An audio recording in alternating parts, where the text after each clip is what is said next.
여러분과 제가 지금은 요단강을 건너야 할 때입니다. 이런 제목으로 말씀을 나누려고 하는데, 생각해보면 인류는 역사 속에서 이 강과 함께 형성되고 국가가 발전되고 강과 함께 오늘에 이르렀던 것 같아요. 소위 인류 문명의 4대 발상지라고 하는 여러분 중국의 황하 문명은 황하강을 중심으로, 또 인도의 인더스 문명은 인더스강을 중심으로, 또 이집트 문명은 바로 나일강을 또 중심으로, 소위 메소포타미아 문명은 유프라데스강과 티그리스강 사이에서 형성된 그런 문명이라고 한다면, 모든 문명이 이렇게 강과 함께 발생하고 발전하고, 각 나라들의 수도도 보면 큰 강을 끼고 수도가 형성되고 발전하는 것을 볼 수가 있습니다. 또 인류는 역사 속에서 이 강과 얽혀있는 많은 사건, 또 일화들이 있죠. 이를테면 이 로마 제국이 본래는 민주공화정이었단 말이죠. 그래서 이 로마 제국은 한 사람의 권력자에게 권력이 집중되지 않도록 하기 위해서 민주공화정을 형성하고, 그리고 나라를 통치하는 집정관의 임기도 항상 1년씩 두어가지고 권력이 집중하지 못하도록 했던 것을 볼 수 있습니다. 그런데 갈리아 이 원정을 마치고 돌아오던 케이사르가, 시저가 이제 로마로 들어가면 들리는 소문에 하면 원로원과, 실권을 잡고 있는 원로원과 폼페이우스가 자기를 제거한다는 이미 소식을 다 듣고 있었고, 그래서 이제 군대를 몰고 오다가 이 로마 군대는 절대로 저 이탈리아 반도 북부를 가로지르고 있는 소위 루비콘 강을 무장한 상태로는 건너서는 안 됨에도 불구하고, 그것은 국룰이고 불문율인데 자기를 제거하고 죽일 거라는 그런 정보를 갖고 있는 시저가 결국 중무장한 군대를 몰고 루비콘 강을 처음으로 건너게 되고, 그래서 그 유명한 말, 이미 주사위는 던져졌다고. 그리고 군대를 몰고 들어가서 결국은 원로원을 해체시키고 정적들을 제거하고, 시저 그때로부터 소위 로마 제국의 황제 시대가 시작되는 것을 볼 수가 있습니다. 지금 우리 대한민국도 굉장히 중요한 시점에 서 있죠. 새로운 지도자를 세우려고 하는. 그런가 하면 오늘 우리 교회도 어찌 보면은 마치 루비콘 강을 건너야 하는 것처럼 그런 중요한 시점에 서 있습니다. 오늘 우리가 읽은 이 본문 여호수아서 3장은 이스라엘 백성이 이스라엘 역사에서 가장 중요한 시점에 서 있습니다. 그것은 그들이 저 40년 전에 이집트 노예 생활을 청산하고 홍해를 건너 그들이 나오긴 했는데 하나님이 가라고 약속해 주신 가나안 땅으로 들어가야 하는데, 사실 이집트에서 가나안 땅까지의 거리는 걸어가도 2주일이면 걸어갈 수 있고, 자동차를 몰고 가면 3시간이면 갈 수 있는 거리를 무려 그들이 40년이나 되는 세월을 그 광야에서 방황하게 되는데, 그것은 그들이 믿음을 잃어버렸기 때문이고 하나님을 신뢰하지 않았기 때문이고 원망과 불평을 그들이 늘 토로하였기 때문. 그래서 40년을 지나는 동안에 그 1세대들은 다 광야에서 죽고, 그리고 그때 어린아이들 20세 이하의 아이들만 성장하고, 그리고 광야에서 태어난 아이들이 이제 장성하여서 이제 요단을 건너 하나님의 약속하신 그 젖과 꿀이는 가나안 땅에 들어가야 되는데, 그들은 지금 요단강 동편에 소위 모압 평지, 모압 광야 지역에 진영을 구축하고 있는데 이들이 큰 혼란과 두려움에 빠져 있습니다. 그 이유는 첫째, 그들을 이끌어왔던 그 출중한 위대한 지도자 모세가 죽었기 때문입니다. 그 모세는 이스라엘 백성들을 바로의 이 군대를 꺾고 홍해를 건너 이끌었을 뿐만 아니라 광야에서 그들을 먹이고 그들에게 물을 제공하고 전쟁이 일어나면 그 이스라엘, 아무런 무기체계도 없는 이스라엘을 데리고 전쟁을 승리케 하고, 지금 이제는 바로 턱 밑에 코앞에까지 지금 모압 평지에 진영을 구축하고 있는데, 그 위대한 지도자 모세가 죽었기 때문입니다. 그래서 이제 모세는 죽기 직전에 그의 부관이었던 여호수아를 후계자로 세웠습니다. 너는 하나님의 말씀을 붙들고 나아가면 하나님이 앞서가서 너희를 이스라엘을 가나안 땅으로 이끌어 주리라고 했지만, 그는 이런 약속보다는 현실적인 상황 앞에 두려워 떨기 시작했습니다. 그래서 1장부터 계속 두려워 떨고 있는 여호수아의 모습을 보게 되고, 하나님께서도 이스라엘 백성들도 여호수아에게 두려워 좀 하십시오, 우리가 모세에게 순종했던 것처럼 당신에게도 순종해 드리겠습니다 하는데도 그는 여전히 매우 성격적으로 소심하고 내성적이었던 것 같아요. 계속 두려워 떨고 있는 거예요. 근데 하나님의 말씀이 다시 여호수아에게 임해왔습니다. 이제는 가나안 땅으로 들어가라는 것입니다. 요단을 건너라는 것입니다. 지금 오늘 본문은 바로 그런 상황에 서 있는 것입니다. 그러자 이제 여호수아가 용기를 내요. 오늘 이제 이스라엘 각 지파별로 백성들에게 말하라는 것입니다. 우리는 3일 후에 요단을 건너게 될 것이다 선포했습니다. 여러분, 이때 얼마나 두려웠겠어요. 근데 두려울만 한 것 중에 또 하나의 이유는, 마침 이스라엘 백성들이 그 요단강에 이렇게 접근해 올 때 그 시점이 언제냐면, 우리로 말하면 3월에서 4월 또는 아니면 5월쯤 어간 우기 때 그들이 요단강가에 오게 된 것입니다. 우리가 아는 것처럼 요단강이라고 하는 강은 그렇게 큰 강이 아닙니다. 지금의 요단강은 물이 너무 적게 흘러 많이 마르고 좁아졌지만, 지금부터 3,500년 전의 요단강은 상당히 큰 강이었습니다. 기록에 의하면 우기 때는 강폭이 거의 한 1km에 도달하고 건기 때는 한 200-300m 정도 되는 강. 지금 요단강을 가보면 넓은 데가 한 5-60m, 좁은 데는 한 20-30m밖에 되지 않는 그런 작은 강처럼 보이지만, 고대에는 특별히 우기에는 비가 많이 오고, 그리고 저 북쪽에 있던 헐몬산에 그 얼음 만년설이 녹아가지고 차가운 물이 갈릴리 호수를 거쳐 요단강으로 흘러나가는데, 바로 그때에 이스라엘 백성들이 그 요단강가로 진입해 왔다는 것입니다. 그래서 오늘 우리가 읽지는 않았지만 17절에 보면은 그들이 그 강을 건너려고 할 때, 특별히 15절에 보면 그때가 모맥을, 밀과 보리를 추수하는 때였기 때문에 그 물이 강 언덕 위까지 이렇게 넘치게 되었다는 것입니다. 이런 엄청난 이 물길을 보면서 이 강을 도대체 어떻게 건너갈 것인가. 장정들이야 뭐 혹시 수영을 잘하는 사람은 헤엄을 쳐 건너갈 수 있을지 모르지만, 여자들, 아이들, 가축들은 어떻게 요단을 건널 것인가. 지도자는 죽었고 새로운 지도자가 섰는데 마음이, 이 심령이 매우 소심하고 내성적이고 좀 과감하지 못하는 그런 지도자를 세우고 그들이 떨고 있을 때, 하나님은 건너라고 말씀하셔서 여호수아는 백성들에게 이제 너희가 3일 후에 건너기를 준비하라고 선포했다는 것입니다.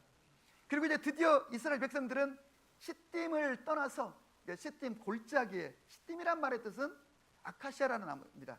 그 이름만으로도 지금 이스라엘 백성들이 얼마나 고난의 시대를 겪어왔는가를 알 수 있는데, 시딤을 떠나 건너라. 그리고 이제 강가에 진영을 구축하고 그들이 이제 가는데, 자, 첫 번째 오늘 본문에 주는 메시지가 무엇인가?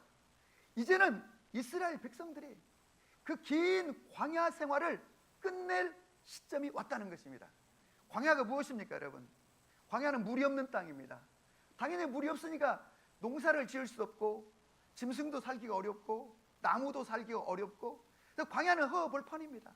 우기 때 풀들이 났다가도 건기가 시작되면 다 타들어가는, 사람도 살지 않고 몇몇 종류의 동물들이 겨우겨우 생명을 유지하는 그런 땅이 광야인데, 이스라엘 백성들이 광야에서 40년을 살았으니까 얼마나 고통스러운 시간을 살아왔다는 뜻이겠습니까? 그래서 여기서 지금 본문이 보이는 첫 번째 주제는, 메시지는 광야를 끝내라는 것입니다. 우리는 인생을 살아가는데 혹독한 시간, 인생의 위기를 만날 때, 고난을 만날 때 우리는 그 시간을 광야 같은 시간이라고 표현합니다. 광야는 견디기 어려운 시간입니다. 그래서 사람들이 많이 신앙을 포기하기도 하고, 그리고 무너지기도 하는 그런 고통스러운 시간이 광야와 같은 시간인데, 우리 인생에는 여러 종류의 광야가 있을 수 있죠. 가장 큰 광야는 뭐니 해도 머니의 광야, 이 재정의 광야일 거예요.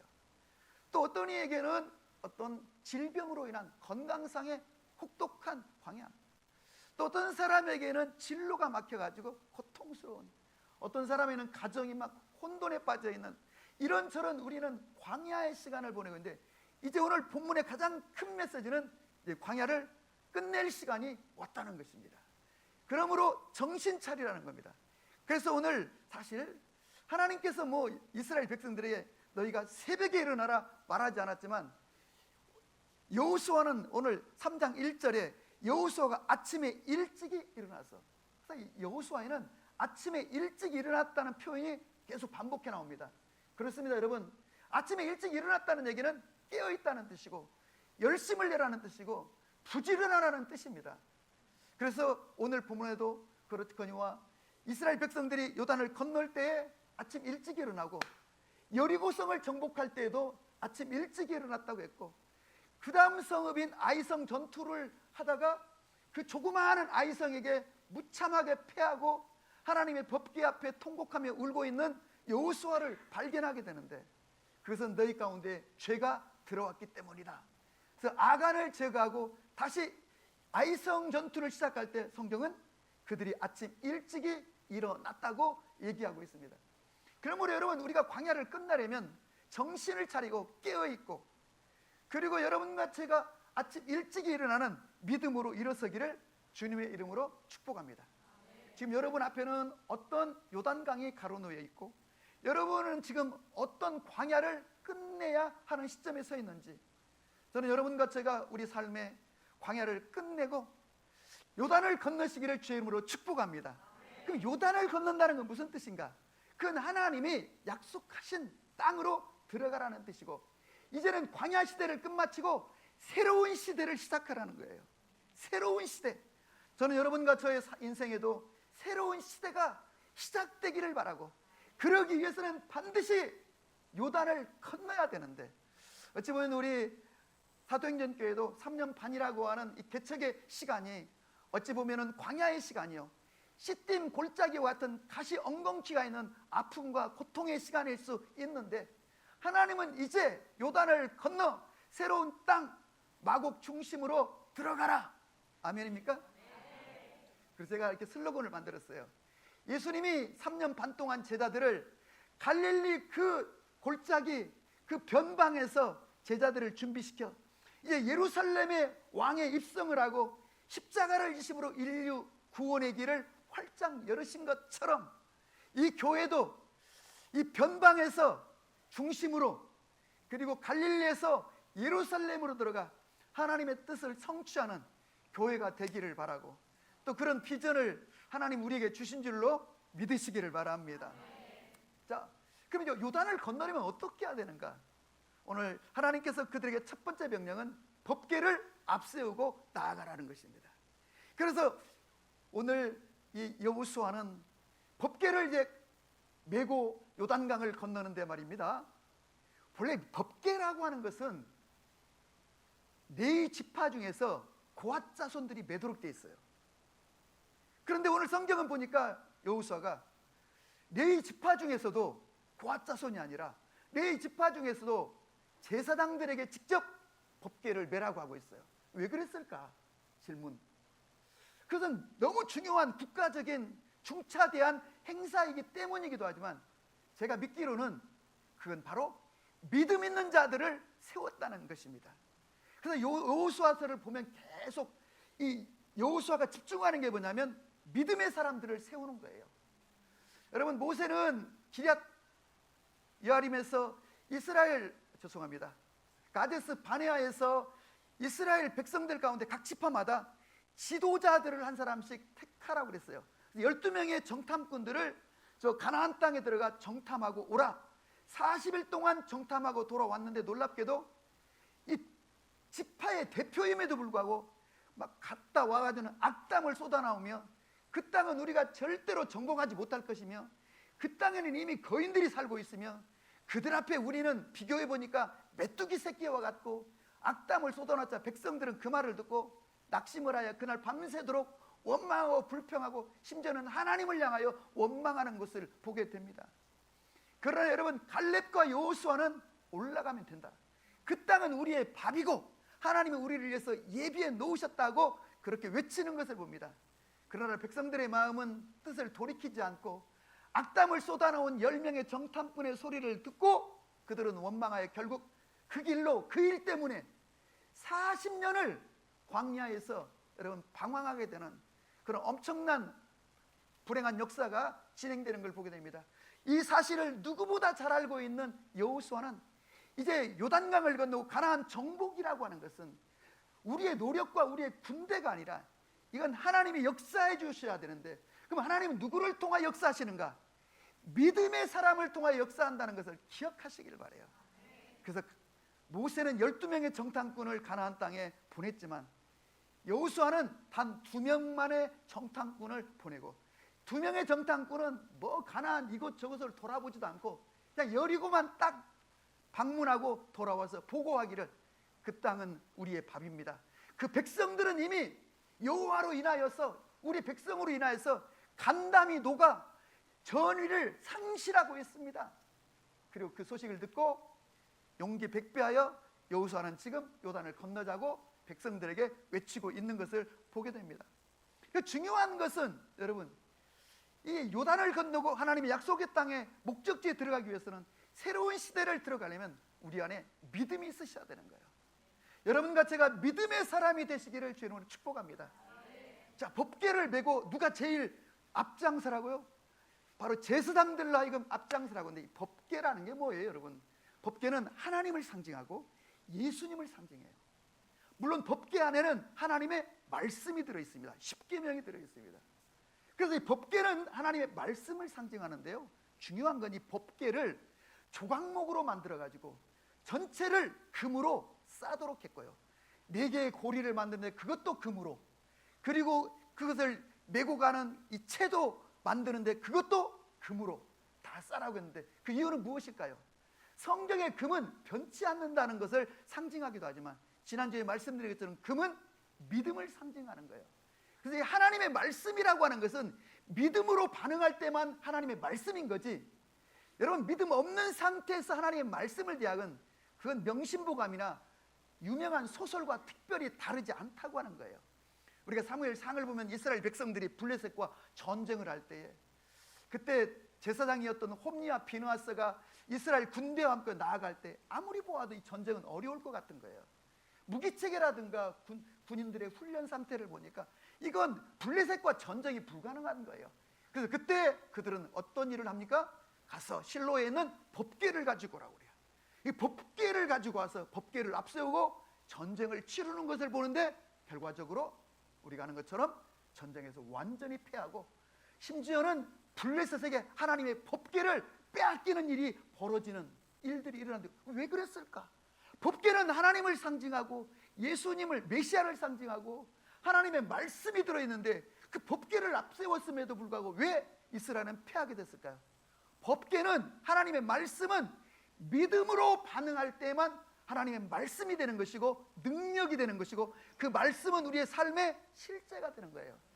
히브리서 4장 2절에 보면은 히브리서 기자가 이렇게 말합니다. 우리가 복음을 증거하였으나 우리도 복음을 받은 자들이라. 그런데 우리가 전한 복음을 받고도 그들에게 이 역사가 일어나지 않은 것은 그들이 복음을 들을 때에 믿음으로 부합하지 않았기 때문이다. 다시 말하면 믿음으로 반응하지 않았기 때문이라는 거예요. 여러분, 복음을 들을 때에도 믿음으로 반응할 때 그 복음이 될 수 있다는 거예요. 하나님의 말씀은 믿음으로 반응할 때 하나님의 말씀은 능력이 되고, 좌우의 날선 어떤 것보다 예리하여 혼과 영과 관절과 골수를 찔러 쪼개기까지는 말씀이 되는 줄로 기억하시기를 바랍니다. 아멘. 그래서 여러분과 제가 이 하나님의 말씀을 믿음으로 반응하고, 이 말씀이 믿음을 만날 때 실제가 되는데, 여러분 가장 장엄한 광경은 이러했을 거예요. 너희가 법궤를 앞세우되 백성들은 2000 규빗을 거리를 두라고 그랬어요. 2000 규빗이면 우리로 하면 정확히 1km 정도 됩니다. 1km 정도 백성들은 뒤에 따라오라는 거. 왜 그랬을까? 여러분 가까이 다 백성들이 있으면 그 백성들에 가려서 법궤가 보이지 않는 거죠. 그러니까 하나님의 그 엄위하심, 하나님의 거룩하심 때문이기도 하지만 백성들로 하여금 그 법궤를 다 지켜보라는 거예요. 그 백성들은 그 법궤를 따라가라는 거예요. 지금 백성들이 다 두 눈을 불을 켜고 이 법궤를 맨 제사장들을 지켜보고 있는 거예요. 그런데 제사장들이 그 넘실거리는, 그 출렁거리는 요단강에 발을 내디딜 때에 요단이 멈추고 요단이 갈라져서 마른 땅처럼 건너게 되었다는 거예요. 이 광경이 이 3장에서 가장 장엄하고 그야말로 이 스펙타클한 광경이죠. 법궤를 맨 제사장이 발을 탁 내딛자, 그때 여러분 요단강이 쫙 갈라지면서 물이 멈춰 켜켜이 막 세워져 가고 있을 때 그 광경을 본 이스라엘 백성들이 얼마나 여러분 놀라고 하나님을 경외하며 하나님을 찬미했겠어요. 그래서 여러분 이 하나님의 말씀은 믿음과 만날 때, 믿음으로 반응할 때 역사하는 것이고, 그래서 오늘 이 말씀이 믿음과 만날 때 기적이 일어나는 것처럼 여러분과 저에게 하나님의 말씀을 붙들고 말씀을 믿을 때 여러분과 저의 삶에도 기적이 일어나게 되는 줄로 믿으시기를 바랍니다. 또 하나, 이제 제사장들이 법궤를 메고 요단강을 건너고 있는 중이에요. 자, 마른 땅처럼 된 거예요. 얼마나 장엄했겠어요. 근데 그 물이 말이죠, 저 뒤에 막 에덴토까지 이제 물이 딱 멈추니까 그 물들이 계속 위에서는 막 강물들이 흘러오니까 그 물이 막 장벽이 되어서 저 멀리까지 퍼지면서 벽체가 된 거예요. 그러니까 이 요단강은 두 번째, 믿음이 없이는 건널 수가 없는 강이에요. 왜? 갑자기 쏟아져 내려오면 어떻게 되겠어요? 다 몰살되는 거죠. 마치 이집트의 그 군대가 홍해가 갈라졌으나 다시 원위치 되었을 때 다 그 군대와 병거가 수장되었던 것처럼 누가 감히 그 물길이 이렇게 쌓인데 그 앞을 지나갈 수가 있겠어요? 그러니까 여기 대사장들이 법궤를 메고 백성들이 다 도하기까지 강 한 가운데 서서 메고 서 있었다는 거예요. 모르긴 해도 그 강 도하 작전이 200만 명이 건너기 위해서는 한나절은 걸렸을 거예요. 그럼 이 짧지 않은 시간 얼마나 힘들었겠어요. 이것은 믿음의 인내인 거예요. 믿음도 중요하지만 믿음에는 인내가 필요한 거예요. 여기서 중요한 원리는 뭔가? 이 믿음의 사람들이 공동체 안에 있어야 되는 거예요.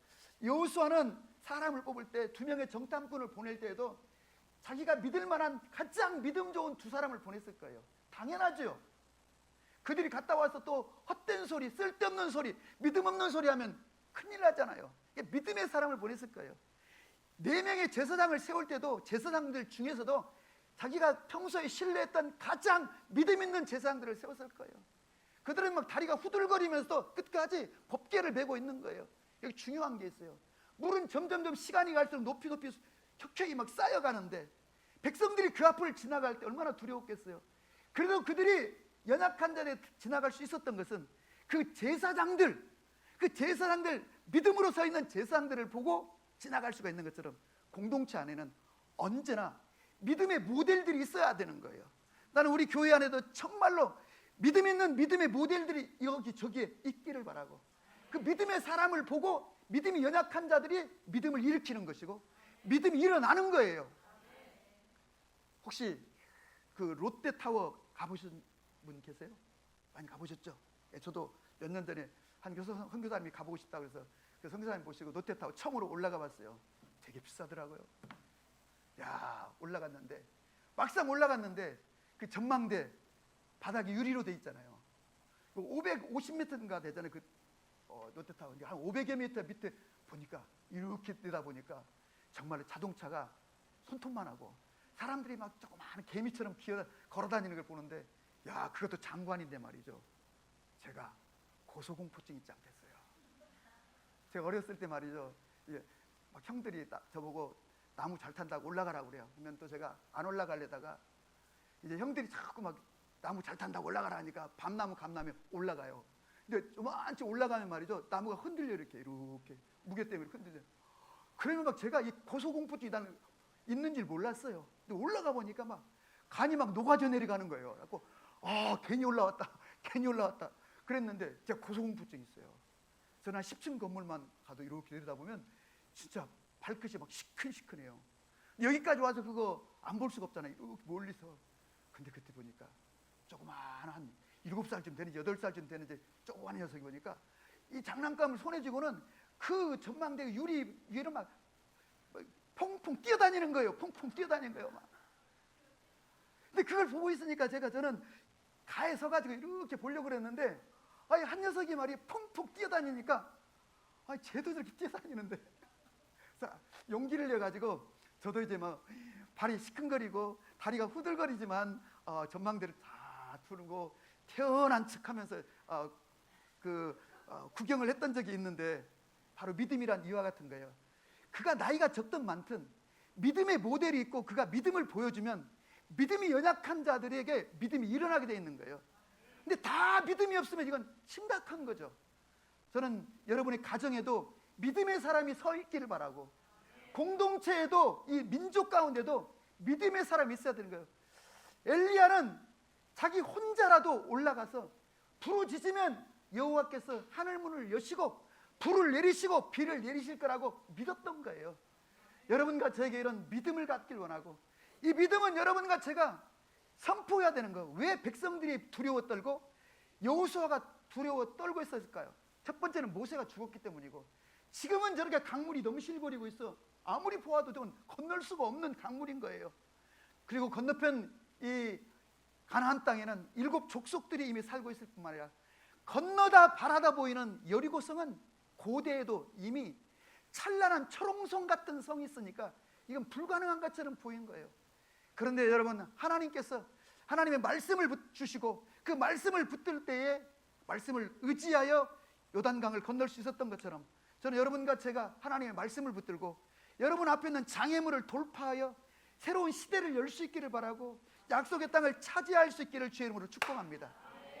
우리가 흔히 이 성경을 캐논이라고 하죠. 원래 이건 잣대라는 뜻이에요. 그래서 옳고 그름을 이 하나님 말씀에 근거하여 비추어서 판단하라는 뜻이에요. 그런데 이 성경을 또 우리는 로고스라고 돼요. 이거는 기록된 말씀이라는 뜻이에요. 글자로 기록된 말씀. 그런가 하면 우리는 또 네마라고도 표현하죠. 이 네마라는 말씀은 기록된 말씀 로고스를 읽거나 들을 때 그 말씀이 깨달아지고, 그리고 그 말씀이 나에게 믿어지고, 그리고 그 말씀을 여호수아에게 하신 것일 뿐만 아니라 오늘 나에게 너는 마음을 굳게 하고 강하고 담대하라. 내가 모세와 함께 했던 것처럼 너와도 함께하게 하여 주겠다. 이 하나님의 말씀이 나에게 해주시는 말씀으로 들려질 때 우리는 이 말씀을 네마의 말씀이라고 그런 거죠. 저는 여러분과 제가 로고스의 말씀뿐만 아니라 여러분과 저의 삶의 이 말씀이 네마의 말씀이 되어 이 말씀이 실제가 되어 기사와 표적이 일어날 수 있기를 바랍니다. 조영기 목사님께서 제가 그분의 글을 읽어보니까 이런 대목이 나오더라고요. 이제 본래 서대문에서 이제 목회를 하셨잖아요. 서대문 로터리에 교회를 섬겼는데 막 기사와 표적이 일어나니까 막 부흥이 돼가지고 앉을 자리가 없는 거예요. 문제는 매주 서대문 로터리가 이 교인들이 끌고 온 차 때문에 막 교통 초증으로 서울시 경찰국에 매주 나와가지고 난리를 피우는 거예요. 그리고 최종 통보를 한 거예요. 다음 주부터 교인들이 차를 몰고 오면 여기를 다 폐쇄해버리겠다고. 그래가지고 이 서울시 경찰청과 계속 갈등을 막 일으키고 있는 중인데, 그래서 이제 그런 중에 교회를 옮겨야 되는데 어디로 옮길까 한 장로님이 목사님 지금 여의도가 뜨고 있습니다. 근데 그때 당시만 해도 여의도가 완전히 아직도 모래밭이고 심지어는 상하수도 시설조차도 제대로 깔리지 않은 때였다고 그래요. 그러다 보니까 이제 현실적인 걸 보는 장로님들이 반대가 막 너무 심해가지고 그 일을 추진을 못하고 있었대요. 근데 어느 날 주일날 권사님 한 분이 이렇게 오더니, 목사님 제가 꿈을 꿨는데 너무 신기한 꿈이에요. 이 꿈이 개꿈인지 진짜 하나님 뜻인지 모르겠는데, 우리 이 서대문 교회가 벌통으로 이렇게 딱 형상화되어 있는데 하나님께서 이 성도들에게 여기를 떠나라 그렇게 명령하셨다는 거예요. 이렇게 저게 무슨 말인가 하고 있는데, 그때 그 여왕벌 한 마리가 턱 나타나더니 쫙 날개를 펴고 후루룩 날아가니까 그 뒤에 그 벌통에 있는 벌들이 다 한 마리도 안 남고 다 따라서 가더라고요. 어디로 가는가 봤더니 여의도로 가더라는 거예요. 근데 조영기 목사님 말씀해요, 간증에. 그래서 당신은 이것을 하나님이 자기에게 주신 이 꿈을 네마의 음성으로 받아들였다는 거예요. 그리고 장로님들을 설득하고 그 많은 반대를 무릅쓰고 그 허벌판에 여의도 순복음교회를 세우고 오늘에 이르게 됐다는 거예요. 그러니까 하나님은 우리들에게 성경을 통해서 말씀하시지만 기도 가운데도 말씀하시고 때로는 어떤 사건을 통해서 나에게 어떤 확신과 감동을 주실 때 여러분과 저는 이 하나님의 말씀을 잘 분별하여 그것이 하나님의 레마의 음성이라고 확신한다면 그 다음에는 여러분과 제가 순종하시기를 바랍니다. 여러분, 믿을 때 기적이 일어나는 것이 아니라 정확하게 말한다면 믿을 때 기적이 일어나는 게 아니라 믿은 바를 순종할 때 기적이 일어나는 거예요. 예수님께서 베드로와 요한, 야고보, 안드레에게 이제 너희가 그물을 깊은 데가 던져라. 주님, 우리가 밤새도록 그물질을 하였지만 한 마리도 잡은 것이 없습니다. 그러나 주님의 말씀에 의지하여 그물을 내리겠습니다. 이건 무슨 말이에요? 주님의 말씀을 방금 듣고 믿음이 생겼다는 뜻 아니겠습니까? 그러나 그물을 내릴 때 그물이 찢어지는 만큼 두 배 가득하도록 고기가 잡힌 것처럼 여러분, 기적은 언제 일어나는가? 우리가 하나님의 말씀을 네마의 음성으로 들을 때, 그 다음에 여러분 들을 뿐만 아니라 믿을 뿐만 아니라 오늘 제사장대 발을 내디딜 때 순종하고 실천할 때 기적이 일어나는 것처럼 여러분 믿음을 가진 사람만이 실천하고 순종할 수 있게 되는 줄로 믿으시기를 바랍니다. 저도 솔직히는 저희 교회가 이제 이사를 가게 되니까 한편은 두려워요. 왜냐하면 저는 이 정서적으로 막 사람들이 많고 한 도심 복판 이런 거를 저는 태어나면서부터 싫어하거든요. 태어나면서부터. 그래서 어렸을 때도 그렇게 산 들녘 조용한 곳 가서 하루 종일 그림 그리고 뭐 되지도 않는 시 쓴다고 쭈그리고 앉아 있고 뭐 이런 사람이거든요. 그래서 사실 여기가 어디예요? 본래는 개화산 밑에다가 개척하려고 그랬어요. 산 밑에다가. 근데 아무튼 어찌어찌 해서 여기다가 개척하게 됐는데 여기도 사실은 제 아내가 한번 마곡에 들어가 보자고 그러더라고요. 이제 마곡, 이 사람들이 가득한 데다가 성경에 또 요한계시록 곡과 마곡은 마지막 때의 심판의 땅이거든요. 그러니까 마곡 느낌도 안 좋아. 물론 그 마곡과 이 마곡은 좀 다르긴 하지만 그러고 있는데 아내가 그래도 한번 들어나 가보자고 해서 여기 구단지 부동산에 들어갔더니 그 분이 우리를 밤중에 막 데리고 가는데 여기를 데리고 온 거예요. 주차장을 지나다 오다 보니까 이게 뭐 이런 데로 데리고 우리를 가나. 주차장을 지나다 보니까 어떻게 이런 데서 개척을 할 수 있나 하고 집에 갔는데 아내가 그 늦은 밤에 그때가 11시가 됐는지 알 수는 없지만 다시 한번 가보자는 거예요. 그래서 이제 차를 몰고 제가 김포에 살고 있었는데 이쪽 김포 공항대로 나와서 도로변에서 보니까 왔다야. 너무 좋은 거예요. 그래서 여긴가 보다 하고 시작했어요. 근데 여기 마곡 지금 사도행전교회가 지금 자리하고 있는 이곳이 어디예요? 마곡 중에서 변방이에요. 마치 이스라엘의 갈릴리처럼 변방. 그런데 이제 마곡역 4번 출구피면 마곡의 중심으로 들어가는 거잖아요. 나 이런 것을 태생적으로 기질적으로 싫어하는데 아무튼 어찌어찌 하다 보니까 이제 그곳이 확정이 됐는데 놀라운 사실은요. 그때부터 제 마음이 막 타오르기 시작하는 거예요. 막 기대가 되고 감동이 일어나고 막 저희가 비전이 생기고. 근데 그때 중요한 게 뭐냐면 갑자기 저희 안에 이 마곡에 한 2만 개, 이건 제 개인적인 생각입니다. 2만 개 정도의 회사가 있는데 각 빌딩마다 100개 안팎의 사무실들이 있어요. 회사들이. 그런데 직장인들을 위한 예배를 시작하라는 감동을 탁 주는 거예요. 나는 직장인 예배라는 걸 40년 전에 영락교회 직장인 예배를 좀 다녀본 적이 있지만 그대로 잊어버렸는데 이거 내가 생각하려고 한 것도 아닌데 이거 주님의 음성이다. 주님의 레마의 말씀이다. 라고 하는 확신을 가지고 지금 직장인 예배를 준비하는데 그래서 직장인 예배하고 있는 내가 있더라고요. 보니까 도심에. 근데 마음속에 한편으로는 부담이 생기는 거예요. 두려움이 오는 거예요. 첫째, 우리 교회가 이걸 해낼 수 있을까? 둘째, 내가 지금 이 일을 해낼 수 있을까에 대한 두려움이 오는 거예요. 여러분, 이 두려움이라고 하는 것은 믿음으로 돌파해야 되고 믿음으로 극복하고, 마치 스가랴 4장 6절 7절에 있는 것처럼 스룹바벨이 지금 포로로 이제 막 돌아왔는데 어떻게 성전을 재건할 수 있겠는가?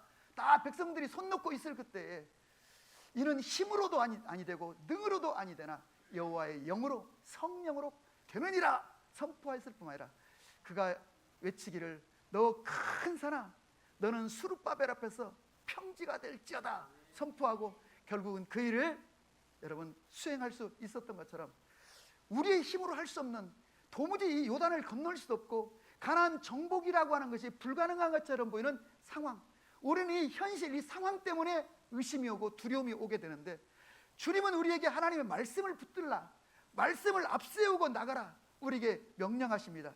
여러분과 제가 말씀에 의지하여 승리하는 믿음의 사람들이 되기를 주의 이름으로 축복합니다. 그래서 여러분 앞에 있는 장애물 요단을 건너실 수 있기 바라고, 요단을 건너 여러분의 삶 가운데, 가정 가운데 새로운 시대가 열리기를 축복하고, 지금이 바로 이때가 요단을 건너야 할 때라는 것을 기억하시고 깨어 기도하시기를 주의 이름으로 축복합니다.